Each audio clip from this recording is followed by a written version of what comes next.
16ই December মহান বিজয় দিবস। এই মহান বিজয় দিবস বাঙালির জাতির সারা জনমের ইতিহাসের এক সুন্দরতম এক প্রেমের দিন।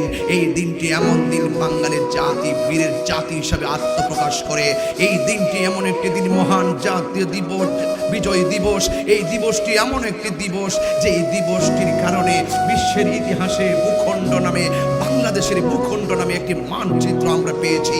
এই দেশটি এমন একটি দেশ, সুদীর্ঘ 9 মাস রক্তক্ষয়ী যুদ্ধের মাধ্যমে 30 লক্ষ শহীদের তাজা রক্ত, সবুজ ঘাসের উপরে লাল রক্ত পড়ার নেপথ্যে আমরা অর্জন করেছি লাল সবুজের পতাকা। কথা বলেন ঠিক কিনা?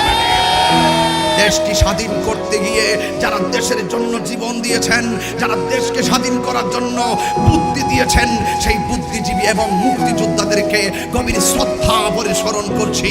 আল্লাহ রাব্বুল আলামিন যেন তাদের কবরকে জান্নাতুল ফেরদাউসের আলা মুকান হিসেবে দান করে, সকলে বলুন আমিন। দেশ স্বাধীন করেছিলেন মুক্তিযোদ্ধাদের স্বপ্ন ছিল আমাদের দেশ স্বাধীনতা পেয়েছি, আমাদের স্বপ্ন কিছু বাকি রয়ে গেছে। এই দেশ থেকে দুর্নীতি দূর করতে হবে, এই দেশ থেকে লুটপাট দূর করতে হবে, এই দেশ থেকে জ্বালাও পুরাও অগ্নি সংযোগ বন্ধ করতে হবে, সন্ত্রাসী বন্ধ করতে হবে, চাঁদাবাজি বন্ধ করতে হবে, জঙ্গিবাদিতা বন্ধ করতে হবে। সকল মানুষ ঐক্যবদ্ধভাবে 30 লক্ষ শহীদের তাজা রক্তের ওয়াদা করে 52 বছরের পদার্পণে একটা কন্টেন্টমেন্টে আসতে হবে। আমি আপনি সবাই মিলেমিশে এই বাংলাদেশটাকে আমরা সম্প্রীতির মডেল হিসাবে সম্প্রীতির বাংলাদেশ বানাবো। কথা বলেন, কথা বলেন, ঠিক না বলেন?